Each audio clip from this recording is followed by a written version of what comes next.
Vote 2. It is going down on a beautiful Saturday morning. This is your boy, Raashaan Myers, 96.1 FM, 1450 AM, Big X Sports Radio, and this is Wake Up 502. And we are excited to talk about this or that. Who is Milan Momcilovic going to select? Big man, Iowa State, 6'8", 230 pounds, absolute sniper of a shooter from downtown. And you know what? We have more transfer portal drama, people. I am so happy to be in here this morning on what a lot of people are, calling Decision Day. And Big Blue Nation is on pins and needles trying to find out if they can finally actually win a transfer portal battle for any player that anybody else wants. And I am absolutely here for it. We have so much to talk about today. Of course, we're going to continue to follow the Milan Momcilovic decision as it is more than likely going to come today. I don't even think it's going to make it to Sunday. I've been saying that I thought that he'd make a decision before Monday, but from the sounds of it, it sounds like we are coming up to the home stretch of this recruitment, and I'm going to give my thoughts on, when this is going to happen, my thoughts on what it means for, honestly, both teams, just everything that's gone into it. Of course, I want to get you guys' conversation and thoughts on that, 502-414-1450. That is the Game Day Men's Health text line.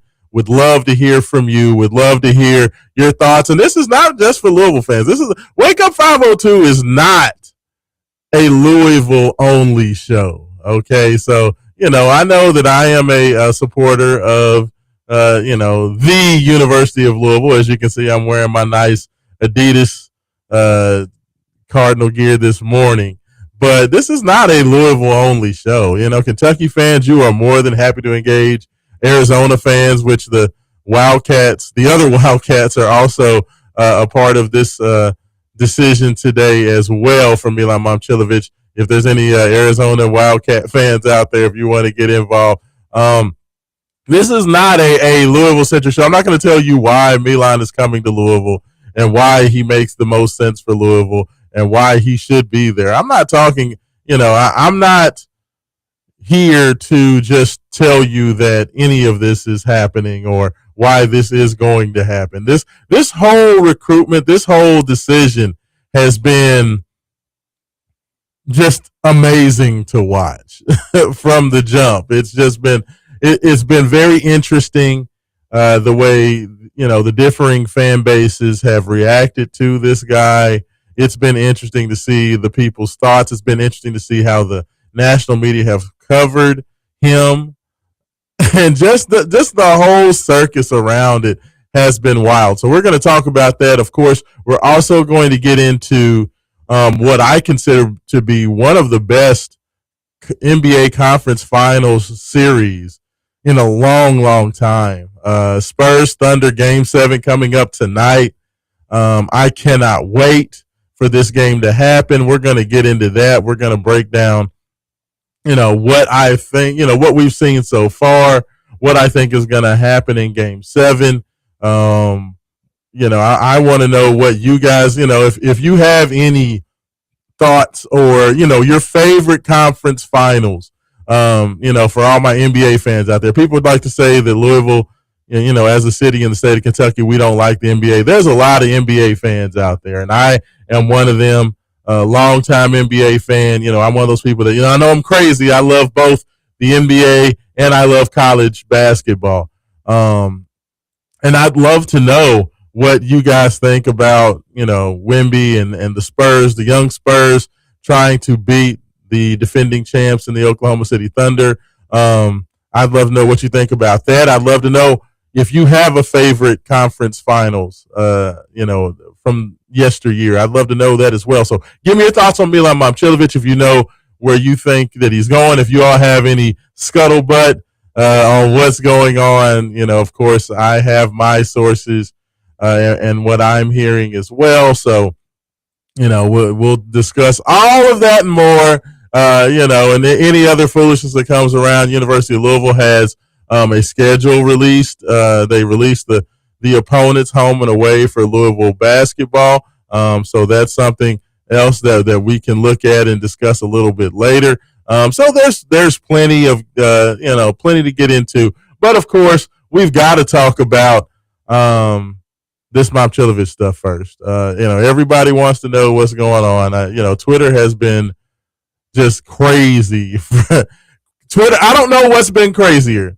The Oklahoma City Thunder fans whining and crying about the Spurs playing physical basketball, or Kentucky fans whining and trying to tell everybody why it's a no-brainer that Milan Momcilovic is coming to Kentucky. Like, I don't know who's done more. I've seen a whole lot of both. But let's get into it, man. Let's go ahead. Let's get into it. Let's talk about Milan. Let's talk about who he is. Let's talk about what he brings to the table, why he's important. Okay, so this is a guy that I have not talked a lot about, just because simply the thought that Louisville was going to really be an honest contender for him, I just didn't think that was going to happen. On top of the fact that I thought that the young man was going to stay in the NBA draft. Milan Momcilovic was a guy who waited until the very, end of the deadline to make the decision to come back to school. He was one of a handful of guys that we were watching for if they were going to stay in the draft, if they were going to go pro, along with, Koa Pete was a guy who was right there on the border, not sure if he was going to come back. Matt Abel, a guard from NC State transferring to UNC, he was a guy who was on the fence. He ended up coming back to school. So, Milan was one of those guys. I know people will say Flory Badunga.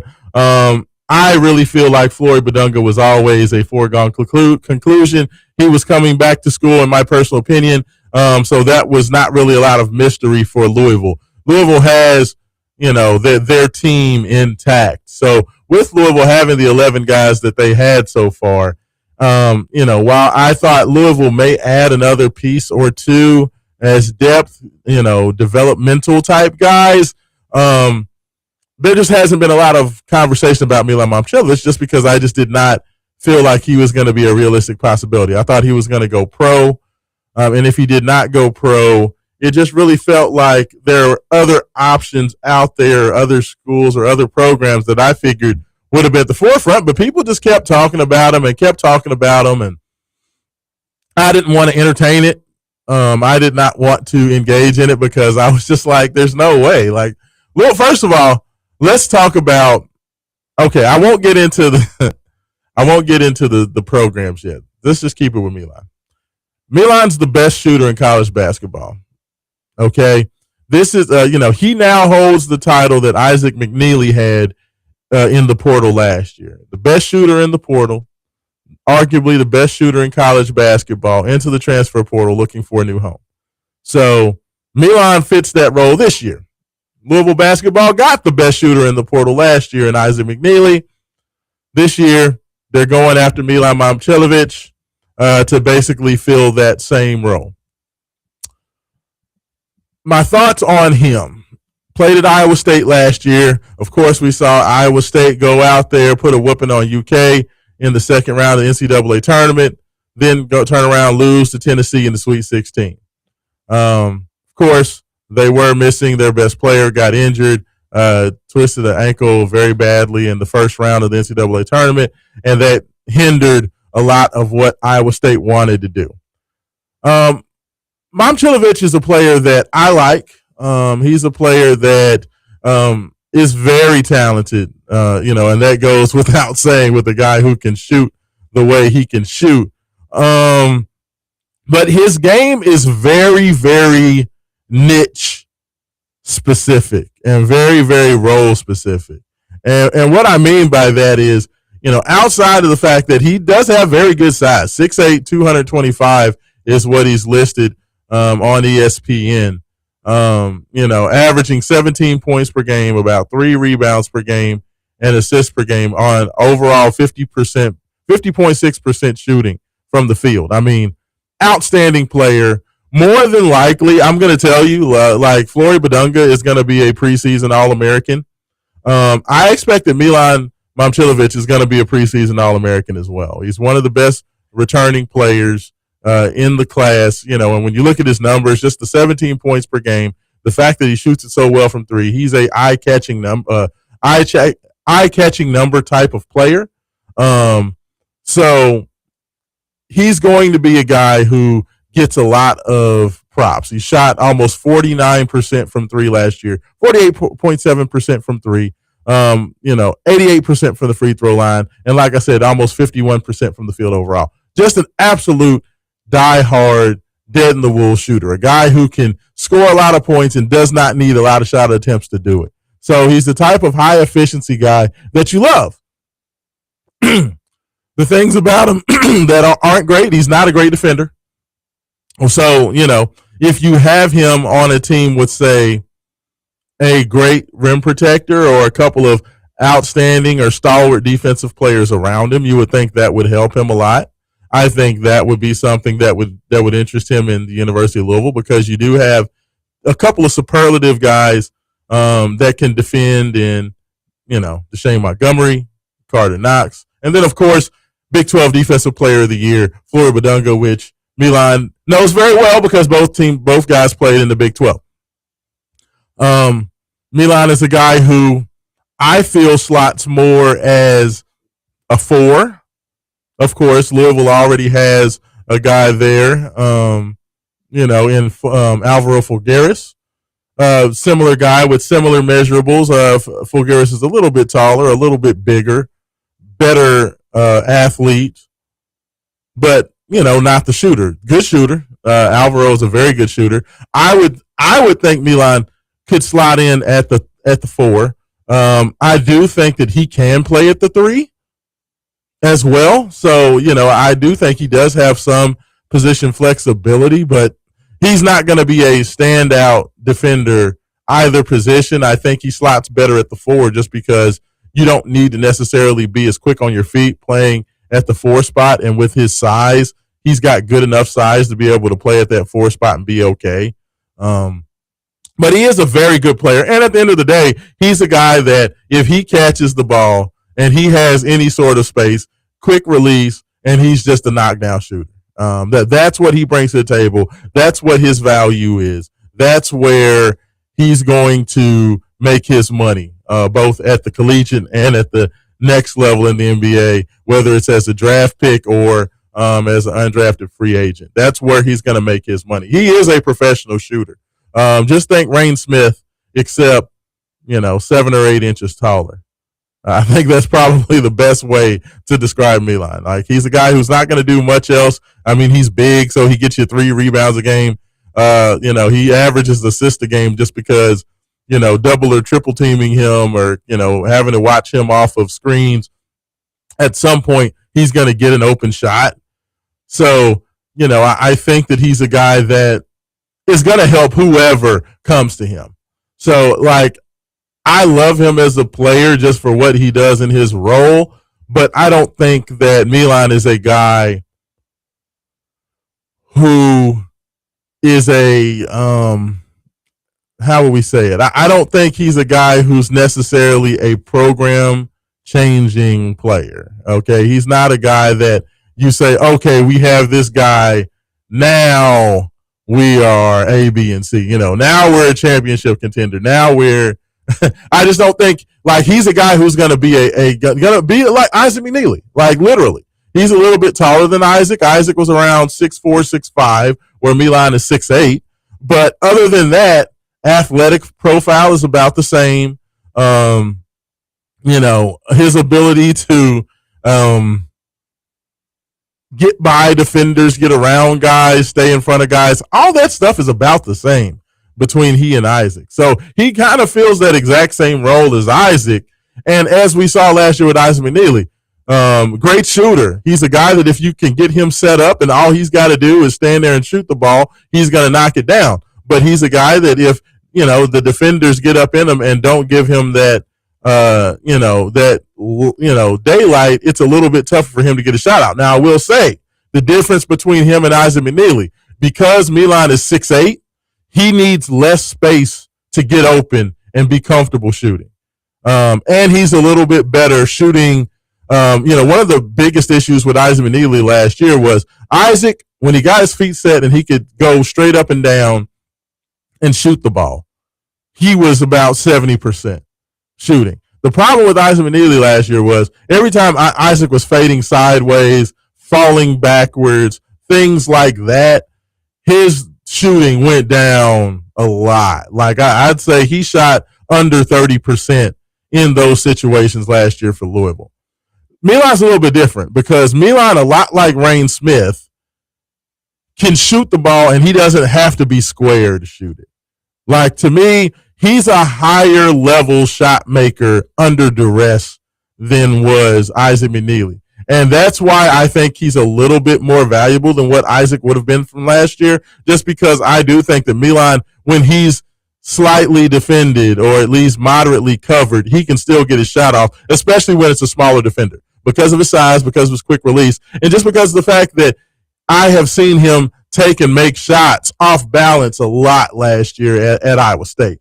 So I do think he's a little bit better of a transfer portal prospect than what was Isaac McNeely. Isaac McNeely last year was a guy who was rated in the top 20, top 25 in the transfer portal rankings last year, which I think was fair. And I think he, for the most part, lived up to it. He was maybe slightly less impactful than what we expected, but still, he came in as a shooter, and he showed why he came in with that reputation. I mean, he at least, we saw why he was a great shooter and why he's been a good shooter when he got those opportunities. I think more or less the guys around him failed him and didn't get him the opportunities to be able to get his feet set and shoot good shots most of the time, because of the lack of scoring versatility. But I think Milan, he would not have as big an issue, even if guys weren't generating as, open looks. I think that he would still be fine to knock down a lot of those. So I do think that Milan is definitely a top 10 transfer portal guy. I think he's probably in that top 5 to 8 transfer type of guys. And because of him and because of his skill set and because of his reputation coming in last year from the Big 12, I do think he's going to be a preseason All-American. So, whoever gets him, it's definitely a feather in your cap. I just don't think it fundamentally changes the direction of your season. It really just depends on what you have around him as well. So, when I look at him, big time player, he's a guy that can take a contender and make them a better contender. He can take a mid-level team and make them a better mid-level team. I just don't think that he changes the overall ceiling of any program, regardless of whether it's Louisville, whether it's Kentucky, whether it's Arizona, or if he just decides to go somewhere else and surprises everybody. But I do think that he will be impactful for wherever he selects. So now we have to look at, to me, the most interesting thing has been the way these programs' fan bases have reacted. And I'm going to start with my own fan base just because I don't want to feel like I'm just making fun of anybody or any certain program, even though I love making fun of certain programs. I'm going to talk about Louisville fans first. Okay. I've seen a lot of Louisville fans. And I'm gonna Card Fan. I'm gonna answer your question. We got a message from Card Fan coming in on Twitter X. I still don't call it just X. Coming in on X. Card Fan asks, "What percentage chance do you give us with Milan currently?" I'll get to you in just a minute, Card Fan. I appreciate you checking in. If you guys have any questions on X, on Twitter, if you want to give me a call into the show, 502-384-1450. That is the Call Your Law Office hotline. Of course, 502-414-1450 Game Day Men's Health text line. As I said previously, you can give me your thoughts. I will answer that question, Card Fan. I promise I will answer my percentage chance, but I want to get through the setup before I give my thoughts on what's going to happen. But Louisville fans, about this whole recruitment, I've seen a lot of people. I've seen most people saying either, "Oh my gosh, we've got to have this dude." Like, If we don't have him, we're not a serious team. If we don't have him, we're only a top 15 team. He's a guy that makes us a top 10 team. He's a guy that makes us a Final Four contender. He's a guy that we have to have if we're going to be taken seriously. Then the rest of the people have just been like, we're not getting him. He's not coming here. I just don't even want to hear it. It's not going to happen. And it's kind of been those two things. It's not really been a little, there's not been anybody who's like, we'll get them and we'll be all right. It's been very strong reactions between there's no chance in hell and, oh my God, we have to get them or we're terrible, which is very weird that's where Card Nation is at, considering Louisville has the number one transfer portal class in basketball and has added just a bevy of very talented basketball players through this transfer portal cycle and recruiting cycle, honestly, with the two freshmen that they're bringing in. Then you have Kentucky fans. So, Louisville fans are kind of crazy and all over the place. I'll tell you where I'm at as a Louisville fan. First of all, I don't think Milan, I already feel like Louisville's a top 10 team. Okay. Louisville, with what they've put together, the players they've put together, their physical and athletic profile being upgraded severely over what it's been the first 2 years under Pat Kelsey.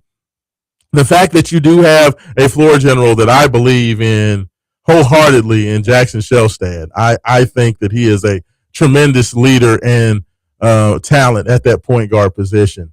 I love what Carter Knox brings to you as long as he's going to be healthy and ready to go. The same should be said for Shelstad as well. Floyd Badunga, first team All-American, best center in college basketball. I don't care what people are talking about with his measurements at the NBA Combine. Dude is literally the reason that you love Floyd Badunga as a player. He's going to get you 14, 10, and 3 blocks, and you never have to throw him the ball. And he's going to give you the best defense in the paint in the nation. So when you have a guy that you literally never have to give the ball to, he's going to get you a double-double, 3 blocks, and the best interior defense in the nation. That's why he's an All-American, okay? He may not be a guy that's going to get you 20, 22, 25 points a game, but there are going to be occasions when he does that. There's going to be occasions where he's 22 points, 15, 18 rebounds, but when you have a guy that's a no doubt double-double, 3 blocks, and superlative defense every game, that's your floor with him. Like, he's an All-American for a reason. So I'll just put that there. So I feel like Louisville is already, with their athletic makeup, with what they got in the guard position, with the upgrades they made defensively, with what they have in terms of retaining Adrian Woolley and what he was last year and what I feel he's sliding into is a much better role as a actual 2-guard last year. I love what Louisville's done as a roster. So I think that Louisville's already a top 10 team. I feel like they're a team that can push for the top 5. And I think they're good to go. Like, I don't think they need Milan Momcilovic. I think that adding Milan Momcilovic is just a cherry on top. Like, as I've said to people talking to them, if Homeboy wants to come to Louisville and he wants to play in the 502, I'll absolutely take him. Absolutely. Like I said, that would give Louisville 2 guys that are preseason All-Americans, in my opinion. So if he wants to come to Louisville, absolutely, I will take him 1,000%. But does Louisville need him? No. Like to me, that's being greedy. Like, the people that are like, oh my God, we have to have him, I'm not going that far. I feel like that's a little bit hyperbole. In my personal opinion, I just think that's just a little bit much to say that, oh my gosh, we have to have him, or, we're terrible is just a little bit crazy.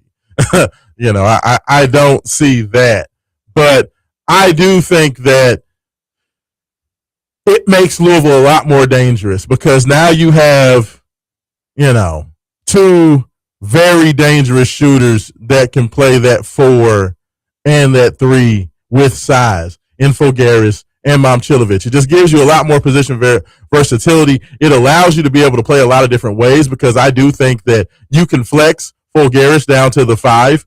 And he can play some of that small ball 5 the way he did at Iowa last year, where he played almost exclusively at the 5 spot. And then you can have Fulgaris, Momcilovic, Carter Knox, or whoever at the 3, and the 2 as far as Willie or Montgomery, and then Shellstad or London Johnson at the point. It gives you an opportunity to put just an absolutely lethal shooting group on the floor. You can also play big and go with, say, Obina Akizi, Flory Badunga, Momcilovic at the 3, and do something like that.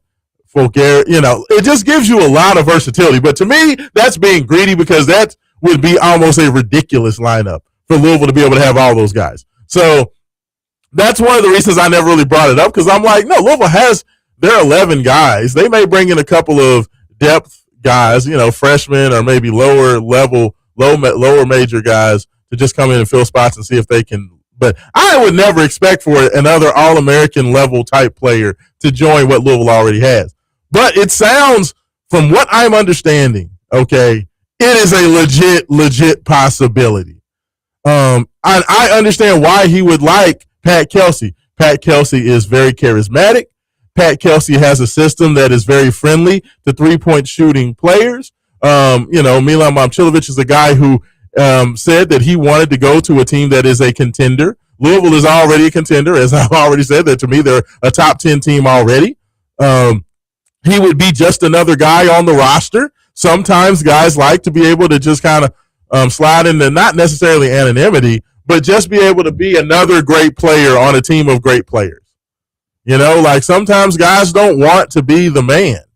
And I think that matters. Even when you look at Yaxel Lindeborg last year, I feel like, Kentucky was right there for Yaxel. Kentucky had the biggest bag for Yaxel, a lot like Milan Momcilovic has this year. And Yaxel decided, you know what, I'd rather go to Michigan. I know that there's a lot of guys there and that, there's a lot of players and there's a lot of things going on, but he just liked the fit. He liked what he could be at Michigan better. And we know what Yaxel brought to Michigan. So I think that there is definitely a draw to understand why Milan likes Louisville. Louisville still has an extremely competitive offer. May not be the highest offer, but in terms of fit and in terms of comfort, I can understand why Pat Kelsey would be very, very intriguing to Milan. So I'll tell you what, let's go ahead. We're already a little bit past for our first break. We'll go ahead. We'll get to break. We'll continue to read your texts, your messages, 502-414-1450. That is the Game Day Men's Health text line, 502-384-1450 if you want to get in on the Collier Law Office hotline. Continue to send us your messages on Twitter, on Facebook, wherever you're listening to us. This is Raashaan Myers. This is Big X Sports Radio, and we'll be back on the Big X.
Welcome back in second segment of the show. Wake up 502, 96.1 FM, 1450 AM, Big X Sports Radio. Raashaan Myers take care of you this morning, talking all things Milan Momcilovic watch.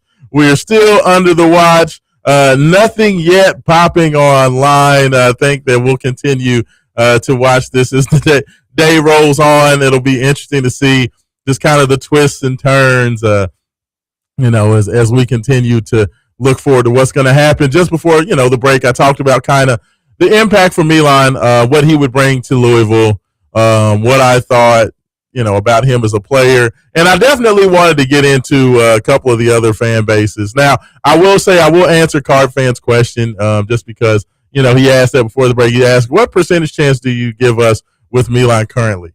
Hey, I'm going to tell you right now, to me, it was 50. Well, not to me. To the sources thought that Kentucky, a lot of people thought that Kentucky had the lead early just because Kentucky seemed to have the biggest offer on the table.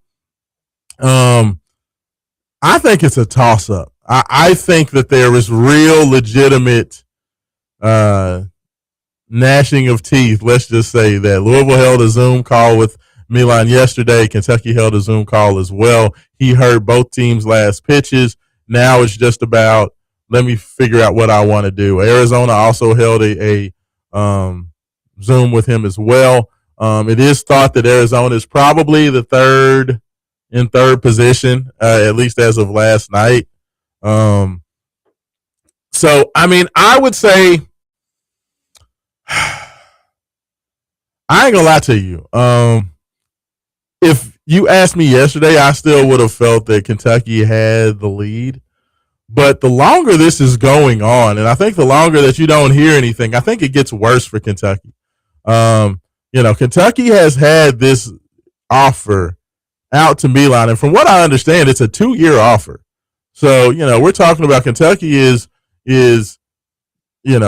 committing a large amount of resources. I don't know how much exactly. Thoughts say that it's somewhere in the $7 to $8 million range over a 2-year time span. So you're talking about something in the neighborhood of, $14 to $15 million more than likely over 2 years, because Momcilovic, like Flory Badunga, has 2 years. Now with this new 5-for-5 rule coming into play this fall, all guys that were slated to be seniors this upcoming year, which would include Momcilovic, Flory Badunga, Alvaro Figueres and other guys, all these guys now have 2 years. So while, you never want to count your roster for more than just the upcoming season in the transfer portal world, Louisville could be looking at literally every player on their current roster coming back and playing a second season if they want to at Louisville. Not saying that would happen or you would even think about that, but that is something just to keep in the mind in the peripherals,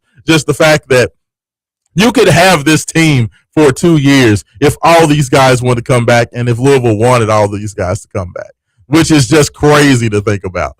But I don't want to get into that yet. But yeah, I would say I feel a lot better about Louisville's chances this morning and so far today than I did this same time yesterday. I felt that Louisville definitely still had a puncher's chance yesterday, but it feels like more than a puncher's chance now. It feels like a true, 50-50 decision. Like when I look at it, and this is the thing, and Kentucky fans have been talking about, this is ridiculous. I don't know why, this guy would look at and want to play at Kentucky, play at Louisville or play at Arizona when you have all this playing time at Kentucky. I don't understand it. And, I'll say what I said yesterday to Kentucky fans and to anybody who will listen. Can Kentucky pay Milan Momcilovic the most money? Absolutely. Does Kentucky have a spot begging for him to come in there and the opportunity to shoot as many shots as possible? Absolutely. Kentucky has two things that are working against them right now. First of all, Milan said he wanted to play for a team that's a contender. Kentucky's not a contender right now. And Kentucky fans would argue, okay, well, but look, we feel like these guys are great. Everybody said Zoom is great. Everybody, Zoom Diallo, if you know, I know I'll say Zoom and some people don't know who I'm talking about. Zoom Diallo is great. Alex Wilkins is great. Cam Williams is great.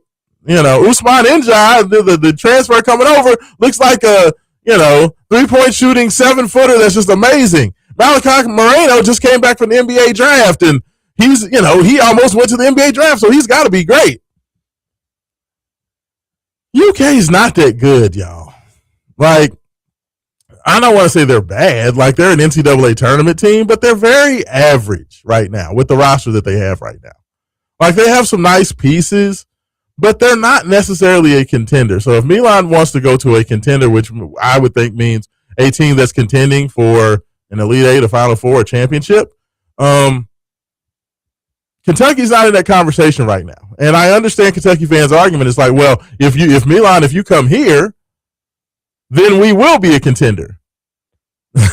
And that could be true. That I do think that Milan makes Kentucky a top 25 team, maybe even a top 20 team. But is that a situation that Milan wants to get into? Because the two things that are very unattractive about Kentucky right now, they are extremely desperate. Their desperation, and some would say maybe the desperation of their coach, could be a turnoff. Like that, their level of desperation could definitely be a turnoff to where you are just so up in somebody's face and so just over the top that sometimes that can freak somebody out. And, you know, to me, when I looked at Milan Momcilovic and how he handled his NBA decision, stay or go decision, this is a young man that said that he was willing to stay in the NBA draft if he got a guarantee in the early second round. Okay, this is a guy who said, and this is understanding that Kentucky already had this humongous offer on the table while he was at the NBA Combine. Look, I mean, I believe Kentucky made this offer to him at the NBA Combine while they were up there watching him. And could have honestly been before that.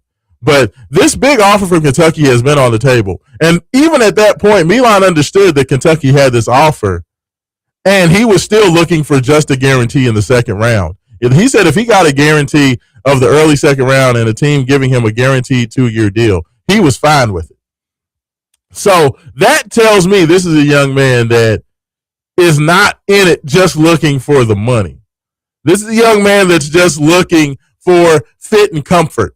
And when a guy is looking for fit and comfort, I don't know if going and, you know, just saying, I want every dollar possible, that's not really been his MO this whole offseason so far. Because if it was all about, I just want every dollar possible, why wouldn't he have pulled his name out of the draft committee to Kentucky 2-3 weeks ago? Because that offer has been on the table for the last 2 or 3 weeks. And if he's looking for a second round selection, a second round pick is going to make $1.5-2 million a year. That's far less than what, you know, this, you know, thought to be offer is from Kentucky. So if it was all about money, you would not have had this young man come out of his mouth and his agent and people around him come out of their mouths and say, I will just take a second round guarantee if I can just get into the NBA and into a good situation. So that's why, you know, for him coming back to school, I never thought it was all just about the money. And that's why Kentucky fans, I'm telling you, yes, I understand that you have the biggest offer. Nobody's going to argue with that. Nobody argued with that last year about Yaxel Lindeborg, but sometimes it's about more than money. Does that mean he's not going to Kentucky? Absolutely not. I have no idea what he's going to do. But I don't think it's just this home run that, you know, he's going to be in a Kentucky uniform, because I think that he has serious thoughts about, do I want to get into this mess? Because you're going into Kentucky and you're going to be looked at as like the savior of the program.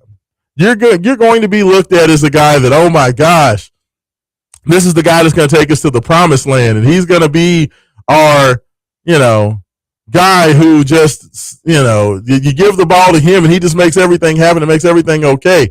And Milan A is not that type of player. He's definitely a player who, is going to score you 16, 18 points per game, but he's not necessarily a go-to guy. He's not a guy that's handling the ball. Like I said, he only averaged an assist a game. He's not a guy that, you give it to him and get out of the way. That's not how he plays. And I don't know if he's interested in being looked at as a savior, even for that money. Like, to me, it feels like he just wants to get in somewhere where he's comfortable, he can be happy, he can be around a bunch of guys and just be another one of the guys. And I think he has a much better opportunity to do that at a couple of these other places. I think the Tommy Lloyd in Arizona have a very good setup. They have a lot of really nice players. They're returning a lot of great pieces from a team that, was super, super talented last year, spent most of the year in the top 5. And they have a lot of those guys coming back. They have a superstar freshman in Caleb Holt coming in as well that'll be on that team. So I just feel like, to me, one of the draws and the interest of both Arizona and Louisville, and it seems like Louisville is probably the team that he's most interested in besides Kentucky. I think he just likes the fact that he could just be just another one of the guys at Louisville. And there, some people are like that. And Kentucky people can say, well, that's not alpha dog mentality. That's just ridiculous. But I'm just telling you the way I've read the situation, and everything has played out. Now, could the money end up winning out in the end? Absolutely. If it's my son, and I'm a die-in-the-wool fan. If it was my son and Kentucky's offering a 2-year, $15 million deal, and Louisville's offering what they're offering, and I'm not saying I know it's 2 years, $15 million, but that's just, 14. Let's see, 2 years, $14 million. Okay, let's say that's it. Let's say it's just 1 year, $7 million, and Louisville's offering, probably a couple mil less is probably the, where I would say we're at, around $5 million a year. I'm probably going to tell my son to take that money at Kentucky.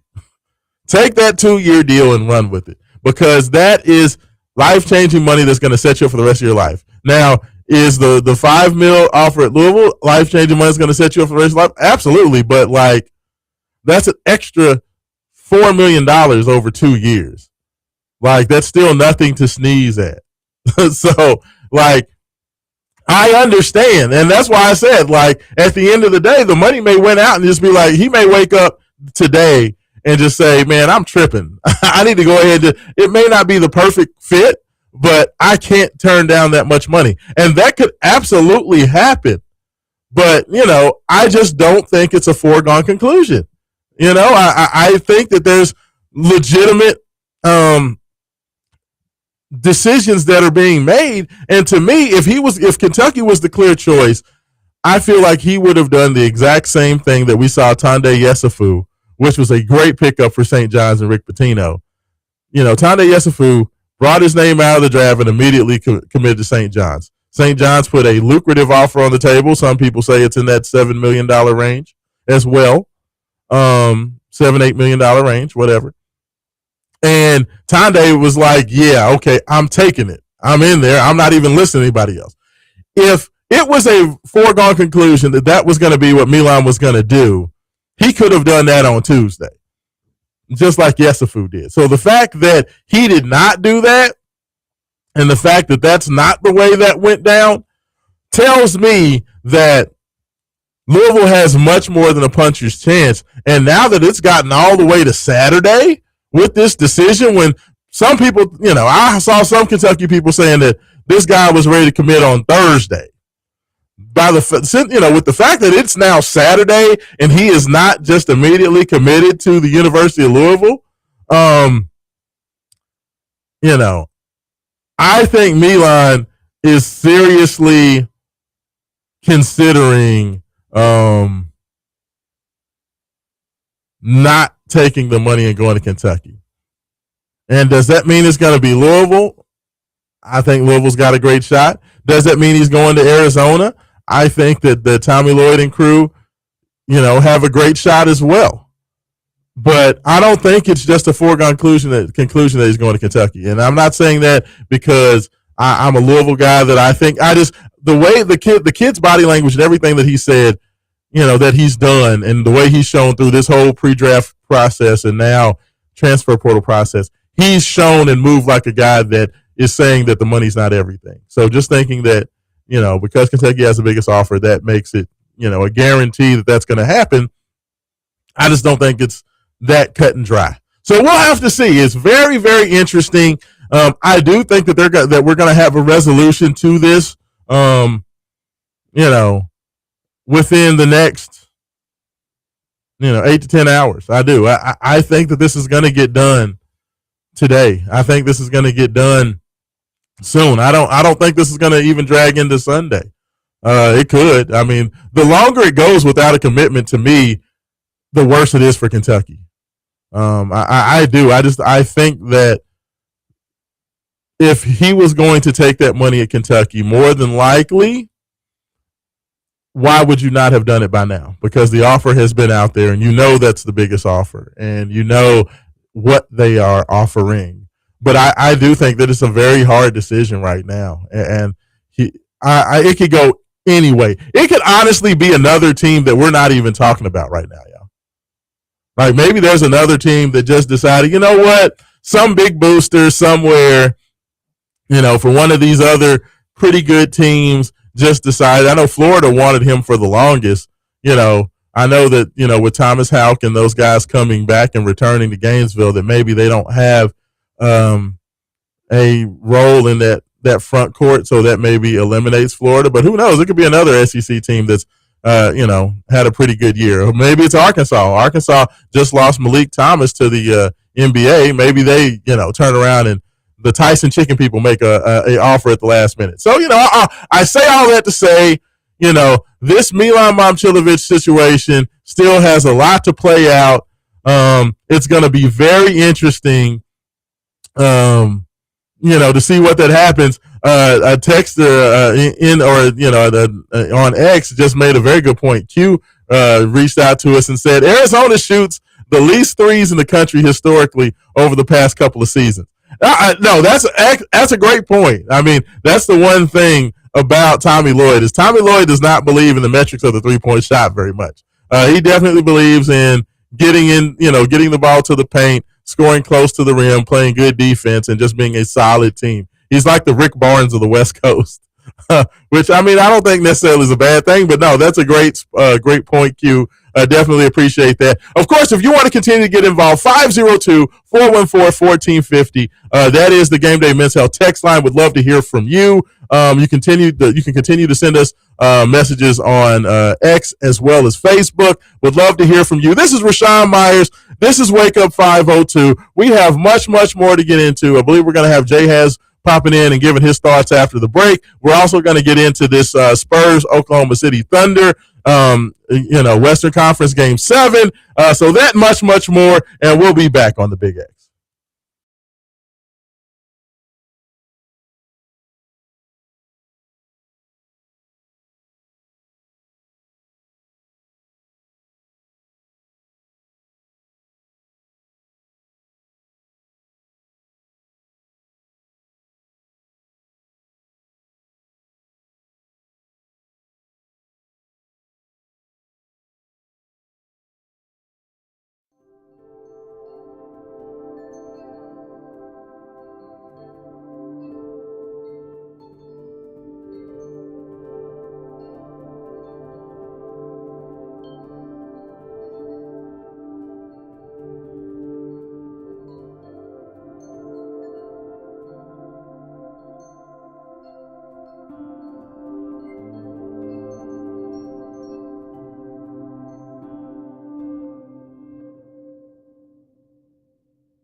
The second hour of the show. Wake up 502 96.1 FM, 1450 AM, Big X Sports Radio. This is your boy Raashaan Myers taking care of you here, palatial studios of WXVW here in the Ville, talking all things, just sports, just all things. I know everybody always says this is a Louisville show, and look, it's definitely Louisville leads the way, but you know, I am definitely down to talk anything sports going on. Louisville Kings got a big game coming up. Of course, our boy Roman Kelly, aka Romy Bean, the voice of the Louisville Kings, the in-game announcer duties will be there. And the Kings have a win and in scenario. They get a win this weekend, and they are in the playoffs. So after that very tough 0-3 start, which in a game in a series, when you have an 8-game season, if you start out 0-3. You're pretty much up against it, up against it from there on out. So the fact that, Chris Redmond and the Kings have been able to turn around this season the way they have, just congratulations to them. I wish we could get Roman Kelly on there to talk about that. Apparently the game between Dallas and Louisville last week was the most watched game in the UFL since the 2024 championship game.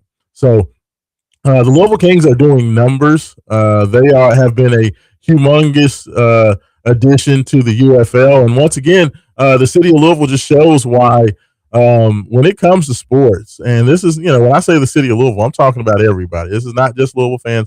This is not just Kentucky fans. We as a community love sports.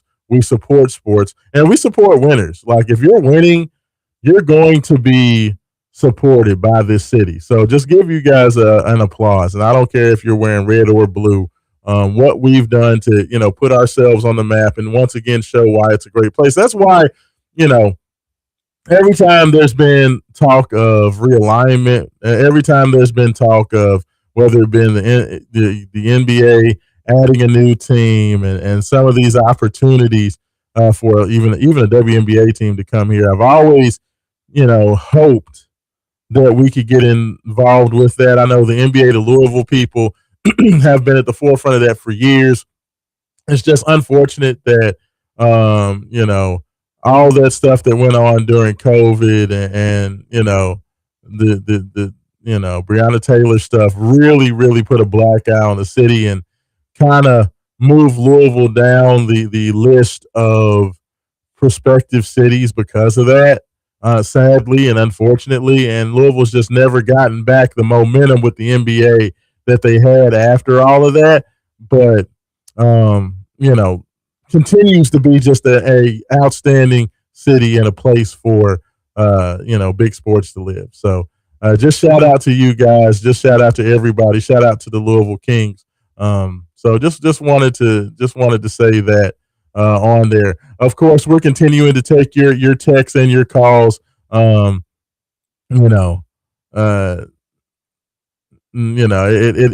so much happening right now. Before I get back into some of this Milan Momcilovic stuff, which of course we want to continue to take your calls, 502-414-1450. That is the Game Day Men's Health text line. Would love to hear from you there. We got messages coming in on Facebook and X. We have messages coming into the text line as well. Continue to send those in. But before we get back into that, I'm laughing because there's just so many things happening and people are going crazy. This is definitely one of those days where you all see I literally have my phone right here and I'm like updating just to make sure, to see who is, if there's been any updates. Like when I say that this decision could be coming down, I am trying to keep up and catch up because I feel like this is one of those days where there could be a message in there and I just completely miss it and miss the opportunity to break some news while we're on the air. That's why I'm continuing to check it. But what happened a couple of days ago on Thursday, the ACC released the schedule matchups for the upcoming 2026-27 season for men's basketball. And a couple of interesting notes on there. First of all, they did announce the two home and home opponents for Louisville this year. will be SMU and UNC. For whatever reason, SMU has become like the pseudo rival for Louisville. Like, we've seen a lot of SMU over these first couple of seasons, and that's going to continue. The Mustangs, of course, we were able to knock off SMU at home, and then, of course, SMU got us back on the road, unfortunately. But we're going to get a chance to rectify that and go ahead and knock off the Mustangs. So for the second year in a row, we will play the Mustangs twice. This year, we do have North Carolina home and home. So we get to go to Chapel Hill as well as the Tar Heels come here. But I think the most interesting thing about this is that Louisville gets Duke at home. Louisville gets Miami at home. Louisville gets Clemson at home. And they don't have to go on, first of all, they get all three of those, which have been three of classically the best teams in the ACC over the last 4 or 5 years. Get those teams at home, and you don't have to return a road visit there. And they also don't have to take the death trip out to California, where nobody's been able to sweep either one of those two teams except for, I believe, Duke this past season, as both Cal and Stanford come to Louisville. So as it sets up, Louisville has a very favorable schedule. Now, they do have to go on the road to Virginia, which, of course, is going to be a super, super tough spot to play, and they don't get a return trip to Virginia. So that's going to be tough. And, of course, we know what North Carolina is going to be. But outside of that, on the road at NC State, on the road at Syracuse, on the road at Florida State, on the road at Georgia Tech, as well as at Boston College, at Virginia Tech. Those are the other road games. I mean, you're talking about the only road game against the team that I would say I was, quote unquote, scared of, or I would hate to not have a return trip, is at Virginia. So when that's your only kind of road opportunity where you don't get that home slate, I feel like Louisville, the ACC has finally given Louisville some love in the conference scheduling. It looks like Louisville's going to have a very strong opportunity to make some hay. And I know we're a long way from the start of the basketball conference schedule, but I love the schedule for Louisville. So, with all this momentum that they've had on the recruiting trails and all the momentum they've had in the transfer portal, this sets up to where Louisville is going to have a very, very strong opportunity to finish in the top two, or even win the conference. I just love the fact that Louisville gets Duke at home and doesn't have to go to Cameron Indoor. I love that. Same with Miami. Miami and what they've been able to do down there, I think that they are on the come up. I think Miami's going to have an opportunity to be one of the best 2 or 3 teams in the ACC. So the fact you get Miami at home as well, and you don't have to go down to Coral Gables and play them, Jay Lucas has done a great job down there. I just love it. I love the setup. So bring it on.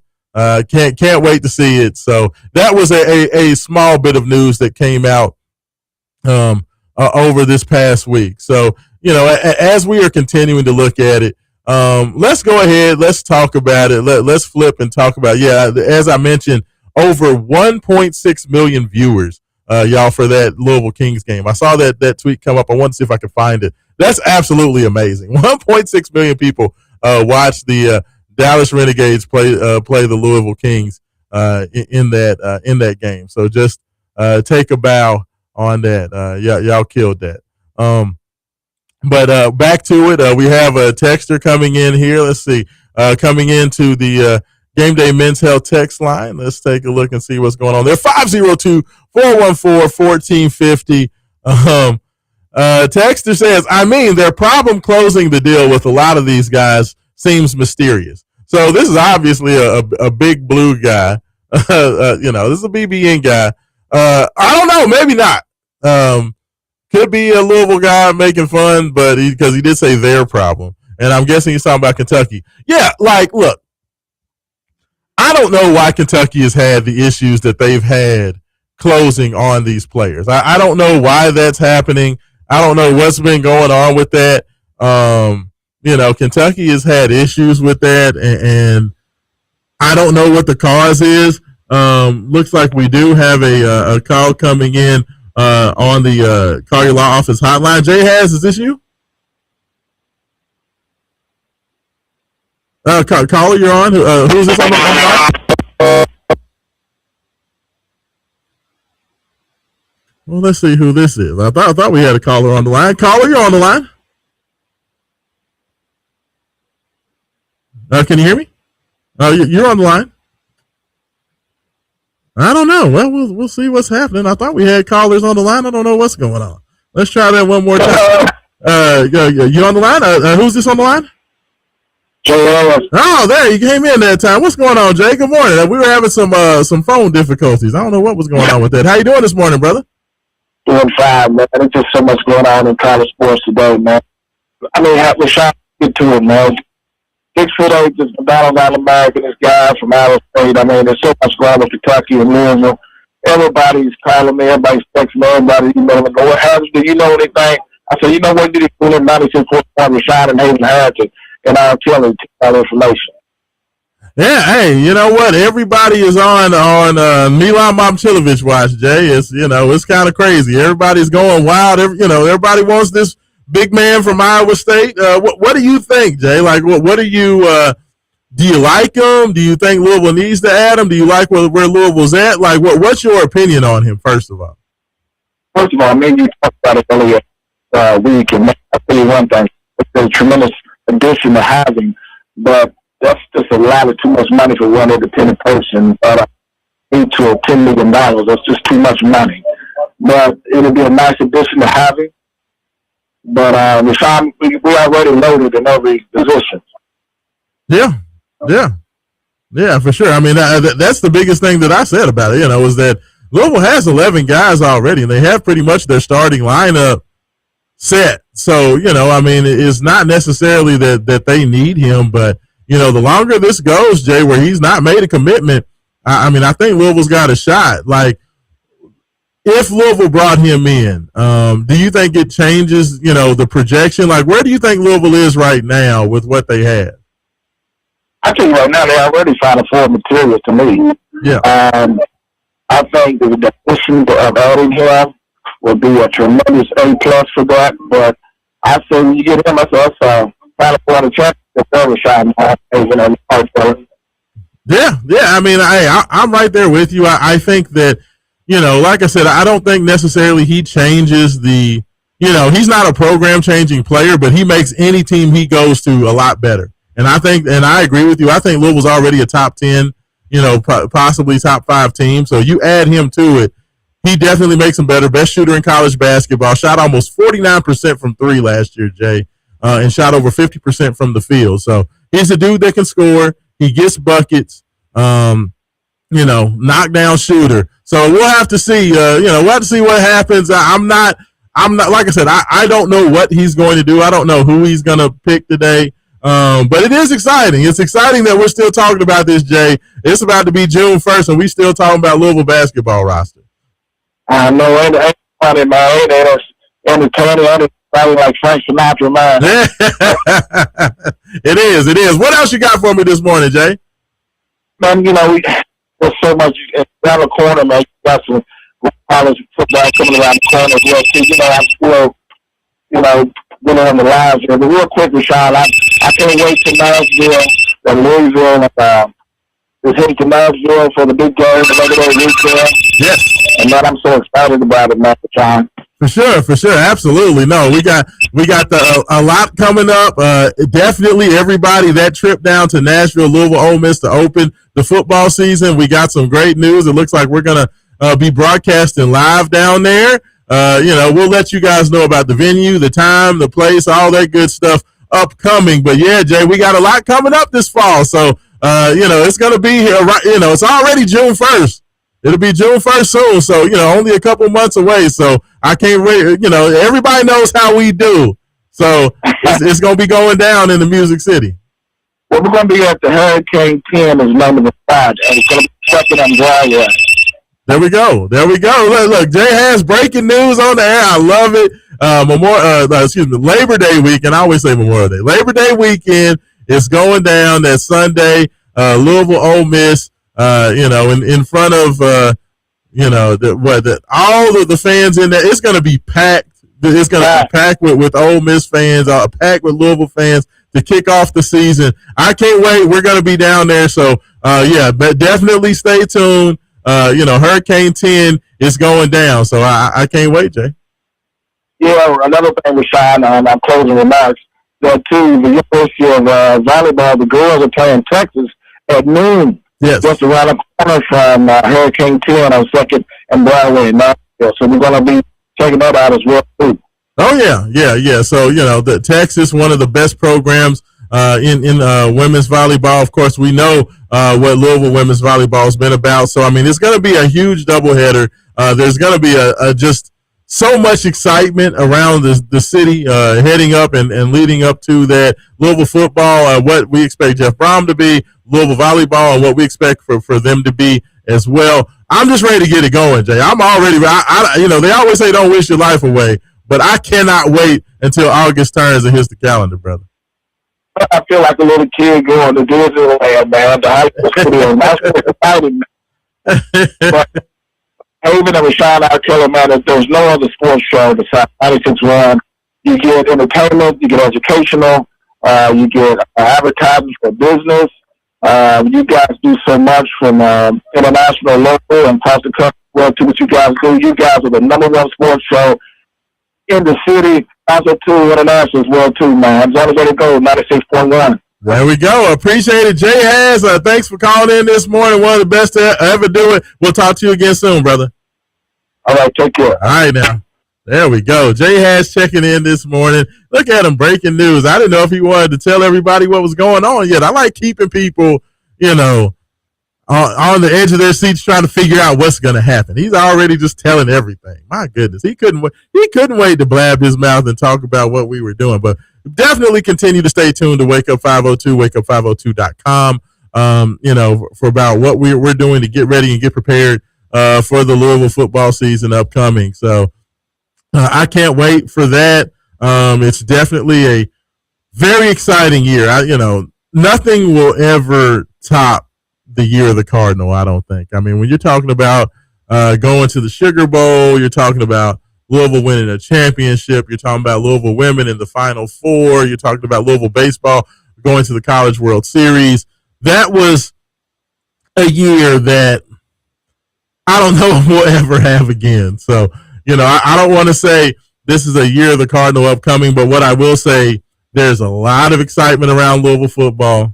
Bringing back the best running back in college football in Isaac Brown. There's a lot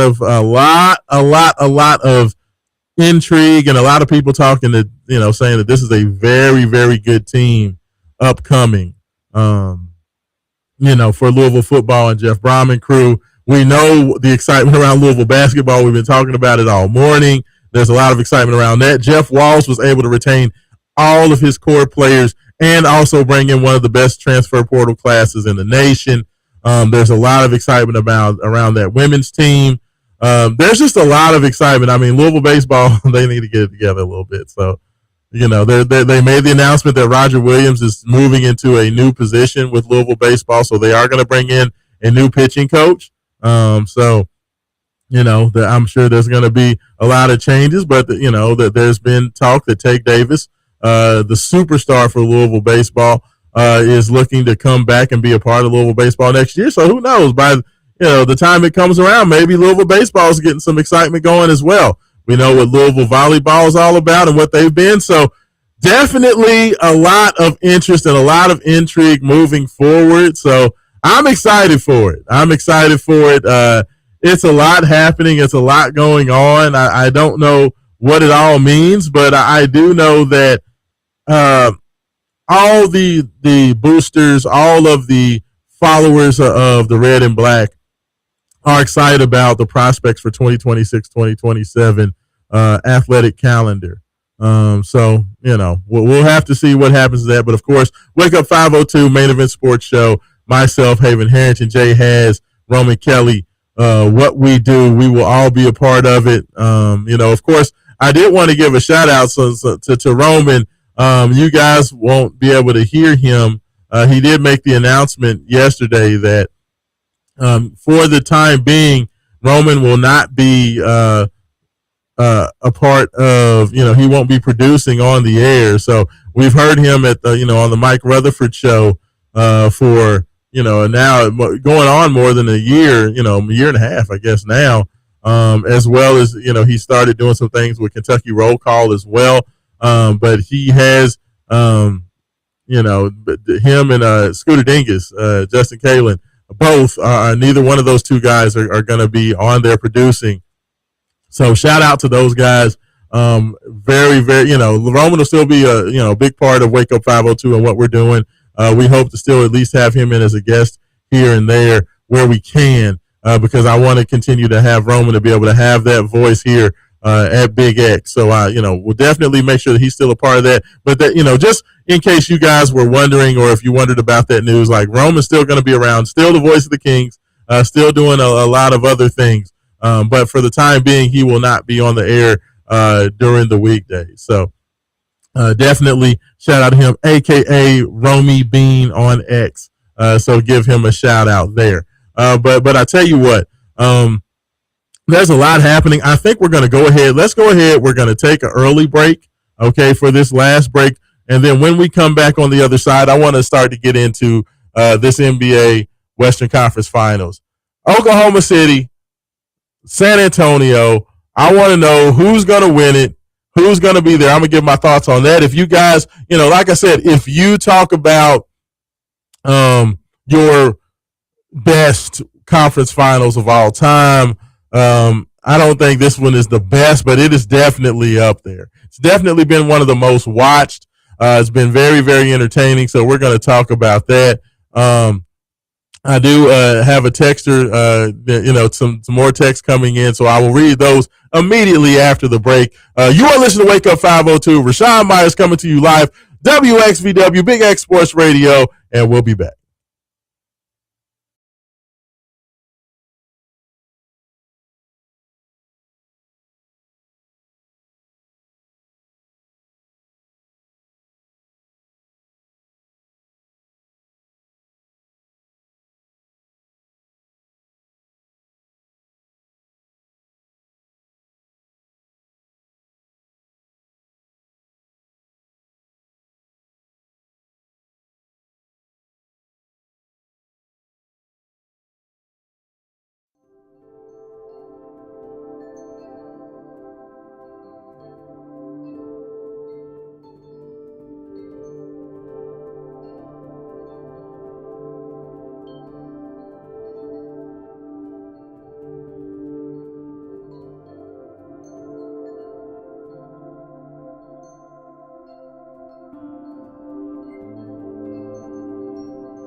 Back in. Welcome back in. Last segment of the show. Wake up 502, 96.1 FM, 1450 AM, WXVW, Big X Sports Radio. It has been a very entertaining morning. I appreciate everybody checking in. Thanks for your texts. Thanks for your calls.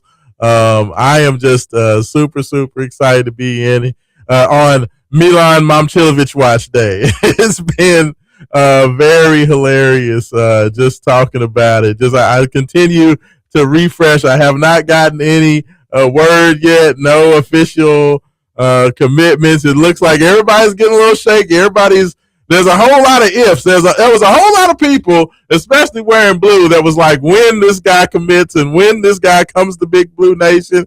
And a lot of that stuff is turning into, well, it maybe. And Kentucky's done all they can. It's just very everybody. I don't know why everybody's stressed out. I understand why Big Blue Nation needs Milan Momcilovic. They definitely need him.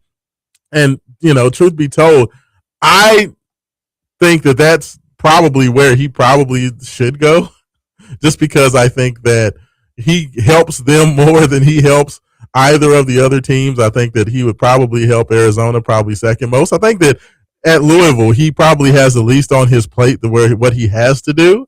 So I don't know. It's just very wild. This has been a very wild recruitment. It'll be interesting to see what happens with that. Do want to get to your messages and your text. Thanks so much. 502-414-1450. That is the Game Day Men's Health text line. Texter says, I agree with you. I think that if Momcilovic wanted to be at Kentucky, this would already be done. I don't think he ends up at UK. The longer this drags on, the less likely it's Kentucky. Yeah, I mean, that's the only thing that I continue to get out of this. Like, to me, if it was cut and dry that Milan was going to Kentucky, I feel like it would have already been done. It just doesn't make any sense that with the offer that Kentucky's gotten out there, you've had the Zoom calls with everybody else. Everybody knows that Arizona doesn't have that money. Everybody knows that Louisville has an offer, and Louisville's not budging off what they've spent because of, how much they've spent already in the transfer portal. So if you were going to Kentucky, you were taking the biggest offer. Why would you not have done that by now? So, I mean, I think that there's definitely an element of that in there where it's just like, if you were going to pick Kentucky, wouldn't you have already done that? Which I think that's a possibility. I don't think Kentucky's out of it by any stretch of the imagination, just because when you have that offer out there and you have the pedigree of Kentucky and you have, that million-watt light bulb that is Kentucky basketball in college basketball, that's always going to be a draw, and that's always going to be an opportunity. And when they have the biggest bag on the table, there's a lot to like about going to Kentucky at a program that really needs you. But it just feels to me like Milan is a guy who does not want that white hot light on him. He just doesn't seem like he wants to be the savior of a program. To me, it just feels like he wants to be another good guy. So we'll see what happens with that. Like I said, I'm going to continue to refresh right up to the end of the show, just in case anything breaks or happens. Nothing popping at the moment, just a lot of conjecture and a lot of people just talking about maybes and ifs and what's going on, but I don't see anything happening as of yet. We also got some messages into X talking about the NBA playoffs, which is what I want to get into. Oklahoma City, Q messaging in saying Oklahoma City is 9-0 coming off a loss in the playoffs, and also 9-0 at home coming off a loss since 2018. That's impressive. Like, the fact that Oklahoma City has not lost 2 playoff games in a row, since 2018 is insane. Like, to me, just the fact that, the Thunder have been that consistent, the fact that they were able to shake off losing game 1 against the Spurs, of course, win game 2 in a very hotly contested battle, then kind of just handle the Spurs at home in San Antonio in game 3, where, the other Jay Will was just absolutely on fire, and they just could not miss. The Thunder they've been unbelievably resilient. They are the champs for a reason. Shai Gilgeous-Alexander, for whatever you talk about him, you call him the flop master, you call him whatever you want to call him. He is a super talented player. The Thunder did not get here by accident. The San Antonio Spurs are well ahead of schedule. I didn't think that they would be sniffing the Western Conference Finals until at the earliest next year.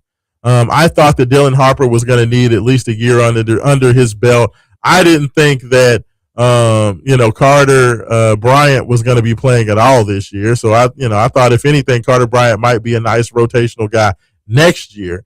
The fact that Harper and Bryant are both playing in this final, and Harper's playing as well as he's playing, and Carter Bryant's been one of the most valuable defensive reserves on the Spurs team this year. It's just amazing. It's just a testament to Mitch Johnson. It's a testament to the abilities of this team. It's a testament to Victor Wembanyama just being a superstar with the hunger and the aggressiveness. Like, I know a lot of people were kind of mad. I don't want to say a lot of people. Thunder fans were mad because of the level of physicality that the Spurs, showed in Game 6. There was what some people would say maybe a couple of cheap shots from Carter Bryant. You go back to, in the blowout game in Game 5 in OKC, the couple of cheap shots on Jared McCain from the bench reserves. They said that Wemby told them dudes to go out and put a hit on Jared McCain. I like it. Like, that's what it takes. That nastiness, that physicality, that toughness is what it takes to win championships. And the Thunder have been the bully team all year. That's one of the things that has been annoying about the Thunder over the last, 3 seasons probably, is that they want to be the most physical bully team on the block. But then, of course, they go out and do all their flopping on the other end, which annoys everybody so much. But, they are a very good team. But the thing is, physical teams like that, bullies don't want to get bullied. That's always been the thought, is that, if you're the bully, you don't want to go out there and have that physicality. I remember when Michael Jordan and the Bulls were trying to get over the hump of the Detroit Pistons, the bad boy Pistons with Isaiah Thomas and Joe Dumars and Bill Laimbeer and Rick Mahorn and all those guys, is that the Bulls had to meet that physical challenge. And to me, the Thunder represent basically the same thing that the Detroit Pistons represented. The Thunder are to Victor Wembanyama what the Pistons were to Michael Jordan. And the fact that Wembanyama, in his first real opportunity to have a team that can compete, the fact that he has his team competing this well, the fact that he's gotten his team to a Game 7, and in this opportunity and in this position is unbelievable. Like, I did not expect for this to happen. The fact that they have pushed the champs to a Game 7, I don't know what's going to happen. I picked the Spurs before the series, especially if they got one of those first 2 games in OKC. I thought the Spurs would win it in 6. Now, that's not going to happen, of course, because the Thunder came back and got Game 3 in San Antonio and kind of got back some of that momentum. I don't know what's going to happen in Game 7. Like, I've picked the Spurs. Yesterday, I was on with Roman Kelly and Run In with Roman, his last Run In with Roman show, but, as it turns out.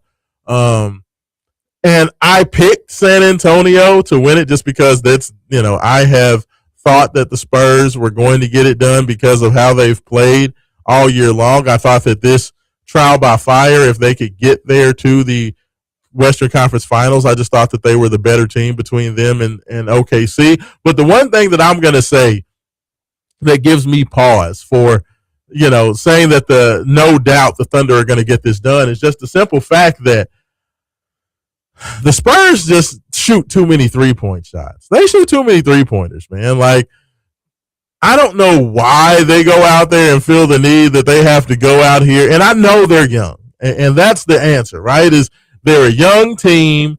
Young teams and young players in general just love to go out there and shoot the 3 ball. They want to get out there and show that they can, knock it down. We got Victor Wembanyama at home in a Game 6. And yes, did they blow out OKC in Game 6? Absolutely. But you're not going to win shooting that many threes. Like, they go out there, they shot 41 threes against the Thunder in game 6. 41 threes. Victor Wembanyama himself shot 9 3-point shots. They got away with that at home with Wembanyama shooting 9 threes. Yeah, Devin Vassell, I'm okay with Devin Vassell shooting threes. He's their shooter. I'm fine with Champagnie shooting 6 threes. I'm okay with that. But you're not going to get away with that. And mainly it's Victor Wembanyama. I hate when Victor goes out there shooting all those threes. You know what I like as far as 3-point attempts from Wembanyama? 1 of 2. 2 of 3. You know, even 1 of 3, I'm okay with that if it's only 3-point shots. But you're not going to hit those games on the road in a game 7. Like, young players notoriously shoot better at home than they do on the road. And to me, I feel like if the Spurs come out with this mindset of just jacking up threes to start the game the way they did at home in game 6, I could just see this getting away from them early because I just don't think those shots are going to go down on the road. I mean, Victor hit 3 threes in the first quarter of that game and hit some very difficult shots. I don't think you can win like that. I don't think that's a recipe for success. The Oklahoma City Thunder have valued getting the ball to the rim and getting the ball to the hoop. And, of course, they did not get the opportunity to go out there and, you know, live at the free throw line. They only had 12 free throw attempts in game 6, which is one of the reasons why they got blown out, is because the Oklahoma City Thunder they have to get to the free throw line 20 to 25 times. That's just a part of their recipe, especially against a Spurs team that has the athletes that they have, and they play very physical defense. Oklahoma City has to be able to use that physicality against the Spurs, get to the free throw line, get into the lane, dominate the paint, dominate at the free throw line. That's their recipe for winning. Yes, they're going to knock down a couple threes. Yes, Jared McCain is going to come off the bench and knock down a couple. Alex Caruso is going to knock down, a couple because for whatever reason they think that Wembanyama guarding Caruso. I still haven't understood the defensive game plan for some of that stuff. I don't get it. But it's worked, right? It's worked for the Spurs in terms of their defensive coverage. But I just don't. If they come out with that same game plan, I just don't think it's going to happen. But I will say this: I saw a stat out there that said, let's see if I can find it on my Twitter about this being one of the most watched finals ever, or at least in the last several years. Let's see if I can find that tweet. I can't find the tweet right now, but they said that this has been one of the most watched finals, Western Conference finals, on record. And I believe it. Like more people have watched this game. The interest around Victor Wembanyama and his, being the 7'5" guy that plays how he plays, he's just something that we've never seen before. So the draw of him, the draw of the Oklahoma City Thunder, because you either hate the Thunder and hate the way SGA plays, or you are a fan of the Oklahoma City Thunder because they won a championship. But it's two very polarizing teams playing in this conference finals. I go back, for me, the two biggest conference final, or the three biggest conference finals of my lifetime, the ones that I remember the most, the ones that are the most impactful to me. Well, let's go ahead and make it a 4-pack. We already talked about the Bulls and Pistons and what that meant for Michael Jordan to get over that hump, to beat the Pistons, to get to his first NBA Finals. And, of course, they go on to beat the Los Angeles Lakers in that Finals, and Jordan wins his first championship. One of my favorite conference finals of all time. Then I fast forward, we go forward a few years, 1993 conference finals, Bulls, New York Knicks, Jordan versus Pat Ewing, just an absolute bloodbath of a series, amazing drama. John Starks versus Pippen and Jordan, Patrick Ewing doing what Patrick Ewing does. Larry Johnson, Grandmama doing what he does. Just an unbelievable series. Bulls get the victory. Bulls go on to win another championship. That one sticks out in my mind. the Lakers going out there against, to take your pick. They had two of them in back-to-back years. You had the Lakers and the Portland Trail Blazers, which was absolutely amazing. Rasheed Wallace and the Trail Blazers gave the Lakers everything they wanted in that conference finals. Detlef Schrempf, Rod Strickland, all those guys, amazing conference finals. The Lakers get by the Blazers and go on to win the championship. And then, of course, the following year, the Lakers take on the Sacramento Kings in an unbelievable conference finals as well. That was one of my favorites. And, of course, you talk about what the more recent, you had the Warriors take on the Rockets, right? You had the Warriors and the Rockets, and you had the Warriors and the Thunder. Both were great conference finals. The Rockets with James Harden, Chris Paul, get the Warriors to a game 7, but they aren't able to get it done.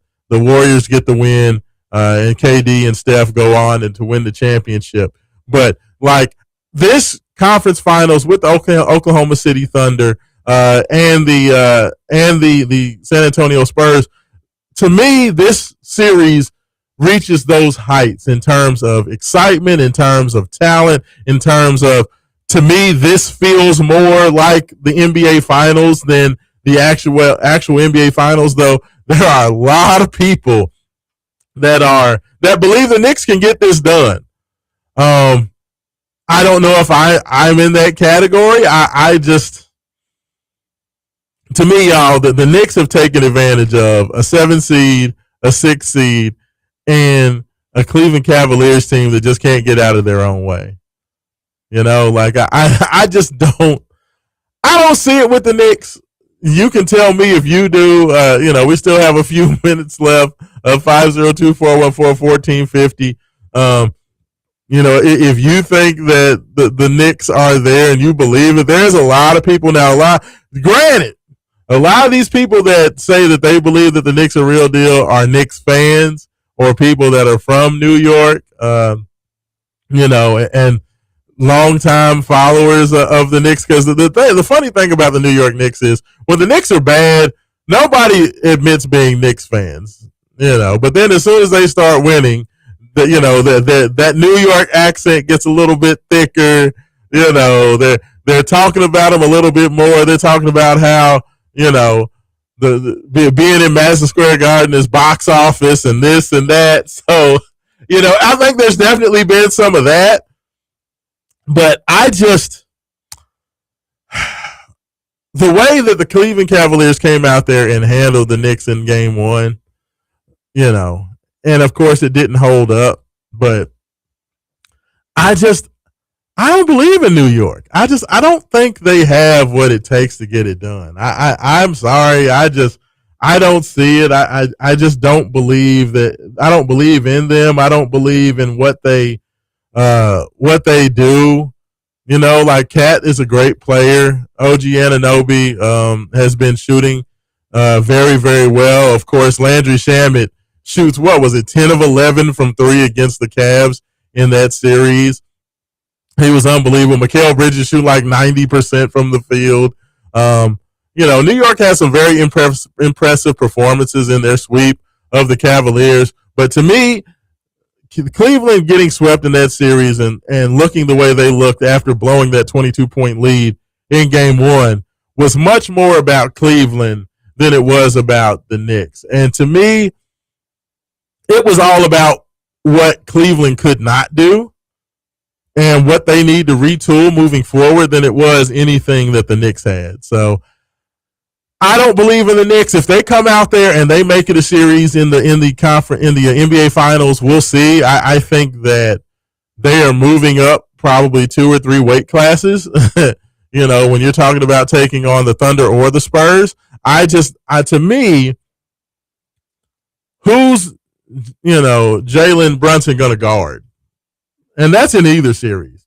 I mean, I think that because the Thunder are a little banged up, that's one of the reasons it was announced that A.J. Mitchell as well as Jalen Williams will not play, and that's Jalen Williams, the All-Star, Jay Will.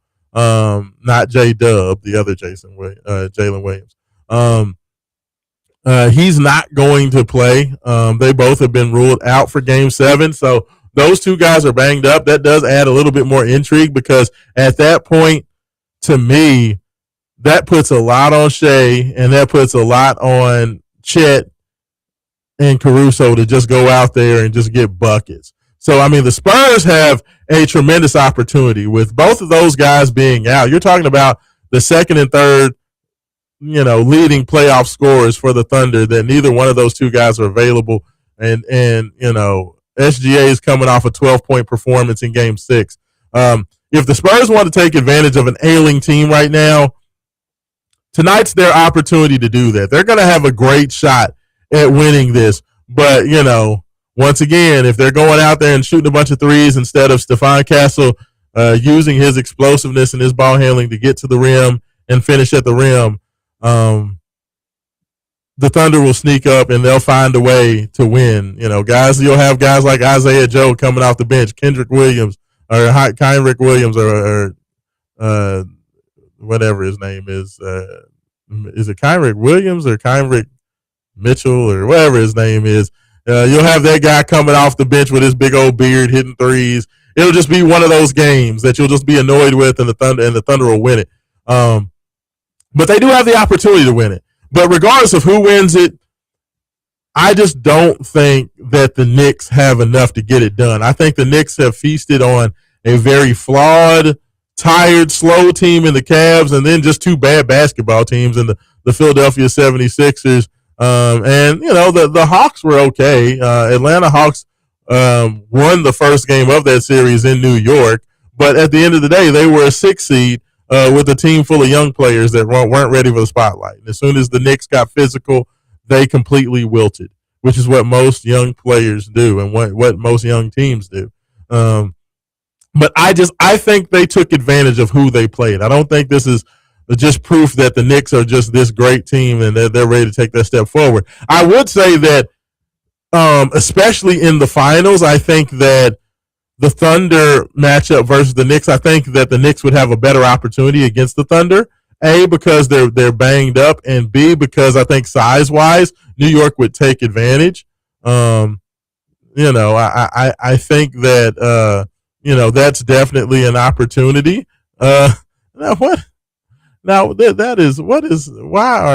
Somebody's talking smack on the YouTube feed, talking about the Louisville Queens are not going to make the playoffs. Too weak. That is very mean. Like, the Kings have had a good season. Why are they the Louisville Queens for? Come on, Sean Hampton 7402. That was just an unnecessary comment. The Kings have turned their season around. They have an opportunity to make the playoffs after everybody left them for dead, and you gonna come here just being mean and talking about them. That's just very mean. I don't know why we need to be mean to the Kings, but they're gonna have a chance. They're controlling their own destiny. I mean, like they talked about, if they beat the Columbus Aviators, they get this thing done. So we'll see what happens. They're on the road. They got to win this game in Columbus. Game is tomorrow, 6 p.m. Eastern time. So make sure you check on that. But I don't know why we needed to just have that shot at the Louisville Kings for no reason. But I digress. Like, to me, this finals, I do, as I was saying, I do think the Thunder, if the Knicks and Thunder meet, because the Thunder are a little bit unhealthy right now, to me, I can't do this radio show if you're going to keep saying it hilarious. So you said playoffs. Are you kidding me? You're talking about playoffs? Yes. The Kings, I'm talking about the Louisville Kings in the playoffs. Like, why are you picking on? Why are you the heckler for the Louisville Kings all of a sudden? My goodness gracious, this is what I'm talking about. But I think the Knicks would match up better with the Thunder. So if that ended up being the finals, I think that would be a finals that could go maybe six or maybe 6 games. I don't think it would go more than 6 games. I do think the Thunder would get it done, but I do think the Knicks would be able to at least give the Thunder a run for their money. If it's the Spurs and the Knicks don't match up well with the Spurs at all because of the Spurs' physical size, the Spurs' ability to defend, Jalen Brunson has issues guarding, or scoring against big guards with size and physicality. And like to me, if you put Steph Castle or even not, I wouldn't necessarily put De'Aaron Fox. I would put Steph Castle on him, or even Dylan Harper. Like you put a couple of those guys with size. I just don't know how Brunson scores. And if Brunson's not scoring and he's not able to kind of just basically do what he does against that physical size, I just think that the Spurs would just dominate them. On top of the fact that, Wembanyama playing center fielder against whoever they put down there in the low post, I just don't think that would be a good matchup because you can stick Vassell on Cat because all Cat wants to do is stay on the perimeter. You put Castle on Brunson. I just think the Knicks would have a very difficult time scoring the basketball. So I do think if it's Knicks Thunder, it'll be a pretty decent series. If it's Knicks Spurs, I think the Spurs will win that in maybe 5, honestly. I can definitely see Spurs in 5. But it's going to be super exciting. I cannot wait to see what's going to happen. I cannot wait for this conference finals. I have not been this excited for a Western Conference finals in a long time. This Spurs team is super exciting. My son has been heckling Victor Wembanyama since he got into the league, saying Wembanyama would never win a championship. So he's very much invested in the Thunder winning, even though he probably hates SGA just as much as I do. But, he wants to be right. So we'll be watching that tonight.